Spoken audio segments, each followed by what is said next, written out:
안녕하십니까. 저는 유현상이라고 합니다. 다시 한번 인사드릴게요. 여러분, 저는 비전공자입니다.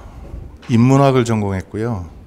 그다음에 저는 월급을 받아본 적이 한 1, 2년 되나 이렇게 하고 저는 제 개인 사업을 하고 있었고 22년도부터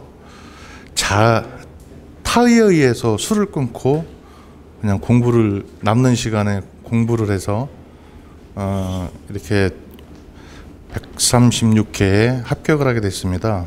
근데 맨 처음에는 비전공자다 보니까 도대체 무슨 말을 하는지도 모르겠고 뭐 가끔 가다가 무슨 뭐 전담 강도 얘기하면 도대체 이거를 갖다 내가 쓸 수 있는 시험인지 내가 합격할 수 있는지 이런 것들이 너무 막막했고 그래서 누구랑 얘기하기도 참 힘들었습니다. 왜냐면 딴 분들은 다 뭐 관련 학과를 나와갖고 얘기에 수준이 달라갖고 어떻게 할 수가 없었는데 그래도 어떻게 한 2년 되니까 합격을 하게 되더라고요. 그것도 좀 좋은 성적으로 좀 합격을 하게 됐습니다.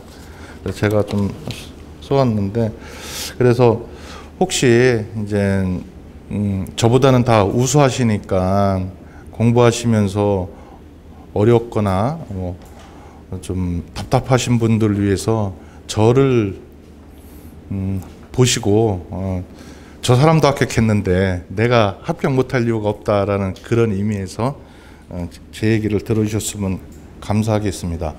저는 우선 기초를 다지는 게 어려웠어요. 도대체 이게 토목이 무슨 소린가 또 건축이 뭔 소린가 이런 것들을 하는 게 힘들어서 예전에 공부를 할 때 단권화를 했거든요. 그래서 우선 내가 지식을 쌓기 위해서 단권화를 해야 되겠다라고 해서 책을 하나 선정해서 그 책에다가 옮겨 적고 마침 그 책이 뭐 여러 파트로 돼 있었어요. 뭐 책 이름 얘기해도 되나? 뭐 얘기 될 것 같은데 파이널 건설안전 기술사 핵심 문제라는 뭐 이렇게 두꺼운데 파트로 나눠져 있어 갖고 그 부분을 다 찢어가면서 해갖고 제가 공부를 시작을 했습니다. 그래서 뭐 똑같은 내용 자꾸 읽으니까는 대충 이제 무슨 소린지를 알게 됐고 그 다음에 남들은 서브노트를 막 썼는데 제가 그렇게 쓰는 걸 그렇게 즐겨하지 않습니다. 그래서 저는 시험 보기 50일 전서부터 제가 점쟁이는 아니지만 무슨 문제가 나올지를 한 30문제 정도만 선정했어요.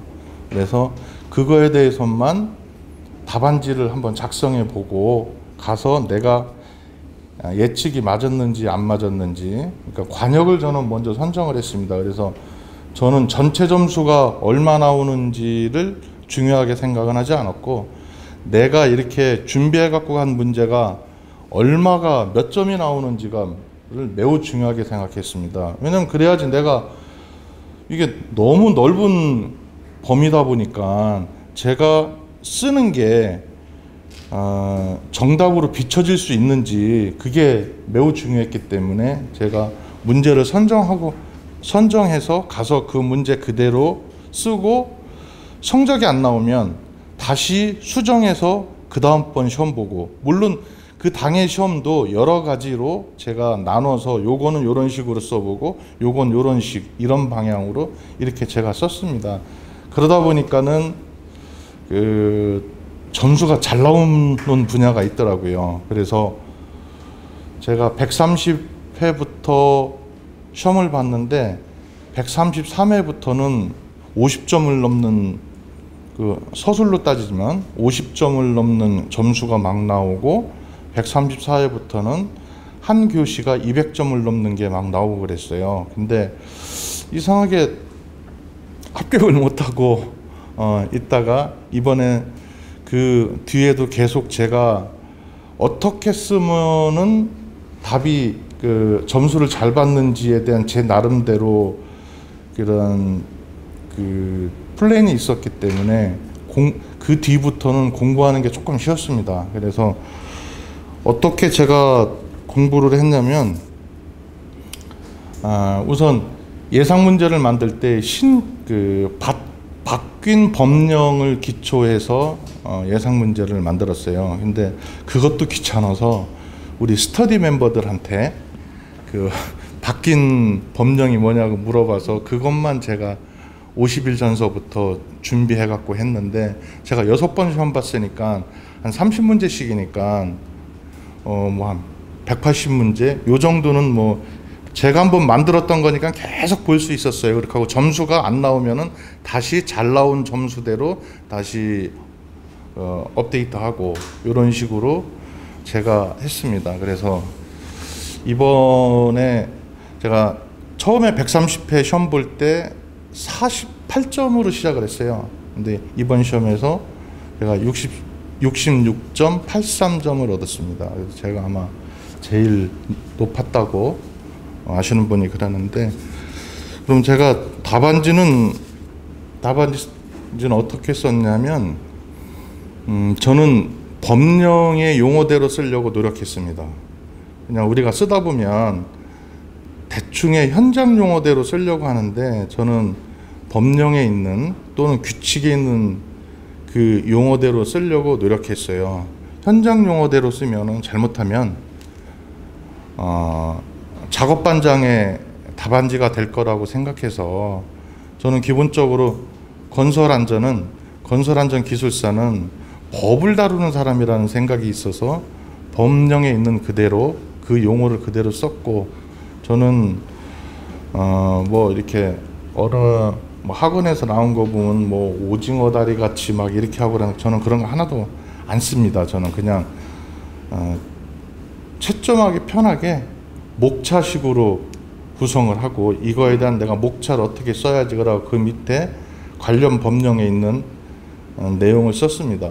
참고로 우리 그 건설안전기술사 시험을 보면 생뚱맞은 게 나와도 다 법령이나 또 규칙 또는 지침에 있는 거거든요.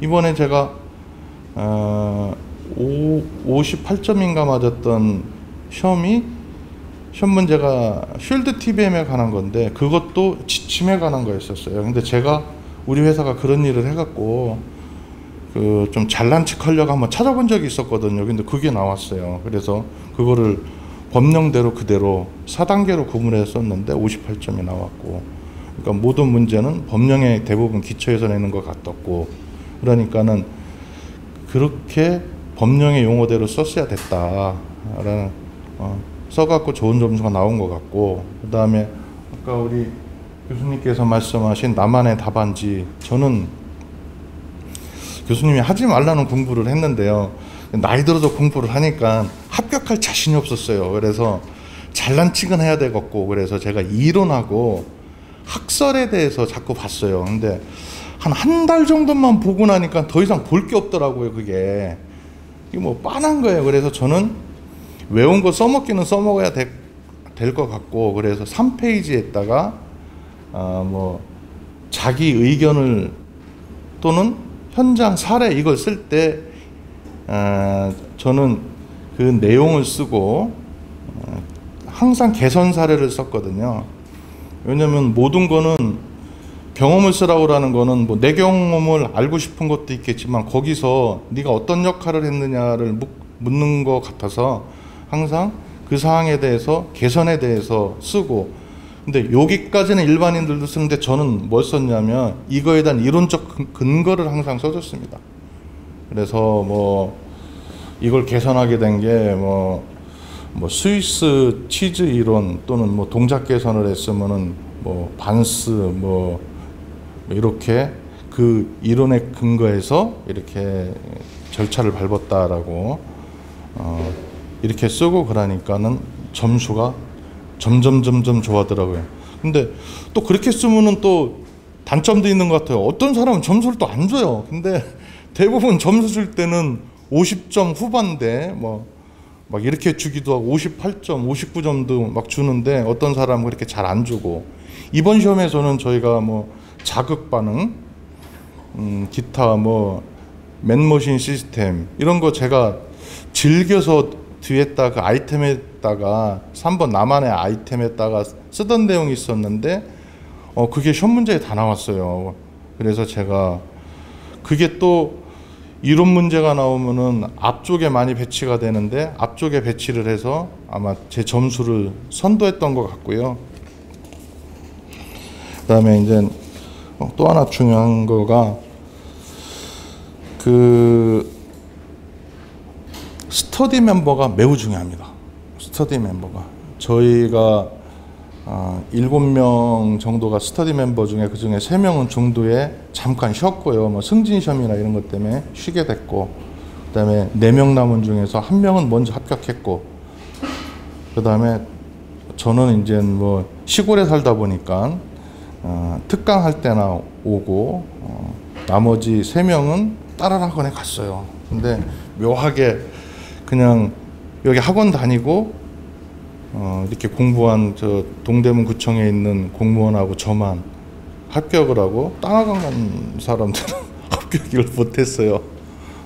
이제 왜 그랬는지 제가 대충 알고 뭐 그런데 그 우리가 그랬지만 항상 그 온라인상에서 모여서 정보를 공유하고 또 그 너무 이게 한 2년씩 가까이 되니까 중간에 포기하고 싶고 하기 싫고 막 그럴 때 서로 격려해주고 파이팅해주고라는 게 2년을 그냥 지속적으로 포기하지 않고 공부할 수 있는 계기가 돼서, 그리고 또 본인이 모든 정보를 알 수가 없고 이러기 때문에 멤버들끼리 공부를 해야 되는 것 같고, 저는 극단적으로 좀 표현하자면 합격을 할 스터디 멤버가 없는 사람이 합격했다는 말에 대해서는 저는 동의를 할 수가 없고, 그렇기 때문에 같이 지금 결성돼 있는 스터디 멤버들이 같이 도와서 공부하시면 합격하는 길이 좀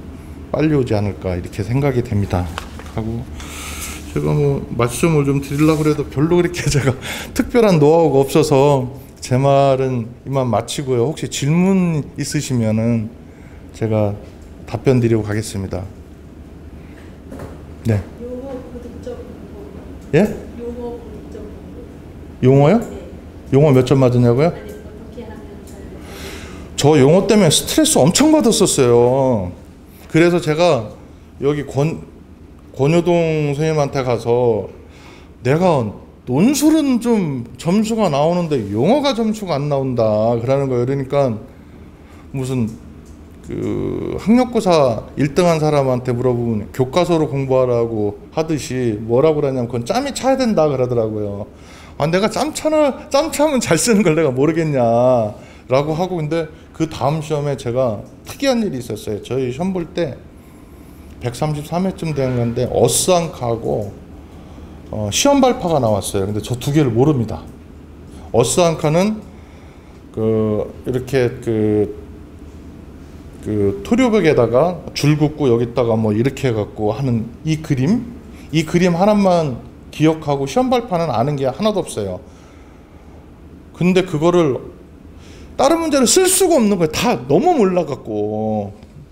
그래서 어떻게 썼냐면 나눴어요. 그냥 개요, 2 절차, 3 주의사항, 4 안전대책 이렇게 써놓고 그냥 그 내용에다가 말을 맞췄어요. 슬라이싱을 하니까 또 막연해지지 않고 뭐 시험 발파하면은 발파하다 날리지 않게 해야 된다. 날리지 않게 하기 위해서 애매모호하게 쓰는 거죠. 뭐 덮개를 갖다가 잘 덮어야 된다. 뭐 이런 식으로 했는데 18점을 넘어본 적이 한 번도 없던 사람이 21점, 23점이 나왔어요. 그래서 제가 그때부터 이제 영어에 조금 자신감이 좀 생겼습니다. 그러니까 몰라도 그냥 써도 되는구나. 슬라이싱을 해야 되겠다. 모른다고 그냥 자신감 없게 쓰지 말고. 그래서 지금 그때 이후로는 제가 모르는 문제가 나오면은 그냥 일단 대제목만 슬라이싱해서 해놓습니다. 그렇게 해서 이번에 이제 제가 합격하고 나서 그러니까 합격 발표 나오기 그 중간에 뭐 이렇게 채점하고 예전에 채점했던 사람들하고 만나고 그러면서 이제 물어봤더니만 1, 2초밖에 못 본다는 거예요. 그러니까 그때 보면서 대충 이렇게 틀이 돼 있으면 그냥 점수를 주는 거다. 뭐 이렇게 말씀을 하시더라고요. 그래서 저는 용어는 좀 시간이 좀 차야 되는 것 같고, 잘 모르는 거는 자꾸 슬라이싱을 해가면은 그냥 엇비슷하게 쓸 수 있는 것 같더라고요. 아유, 이런 말씀 드려도 되나? 열심히 하라고 말씀드려야 되는데, 그게 용어는 좀 시간이 좀 필요한 것 같습니다. 그렇게 하고 정해진 틀에 맞춰 갖고 쓰셔야 되고요. 그다음에 공부하실 때도 그렇게 하면은 이제 그 뒤에 이제 공부할 때 보면은 그렇게 21점, 23점을 한 시험에서 맞았거든요. 너무 신기했어요. 그때부터 공부할 때는 그 전과 후가 달랐어요. 예전에는 전체를 다 외우려고 그러다가 그 뒤에부터는 이거는 특징했다, 이거 하나 쓰면 되겠다, 이거는 뭐 유의사항했다 쓰면 되겠다, 이건 안전대책에 쓰면 되겠다, 그래서 키워드 한두 개씩만 외우게 됐고 이렇게 됐습니다. 그렇게 하고 저하고 같이 그 합격한 친구하고 저하고는 둘이 어떻게 하면은 시간이 별로 없어서 어떻게 하면은 요령으로 합격을 할까 되게 우리 그거에 대해서 고민을 많이 했는데, 저희가 조사를 같은 걸 잘 안 씁니다.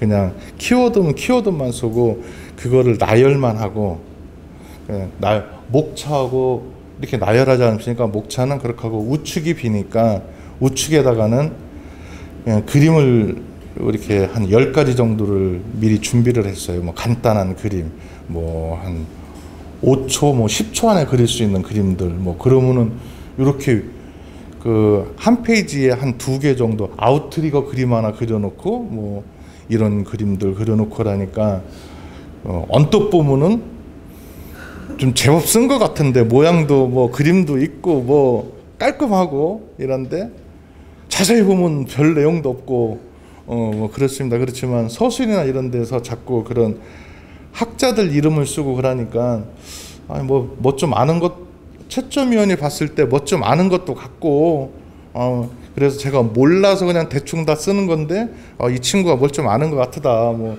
그런 인상 주지 않았을까, 뭐 이런 생각을 해보게 됩니다. 또 그러면 뭐 질문이 없으시니까 저는 이만 들어가 보겠습니다. 감사합니다.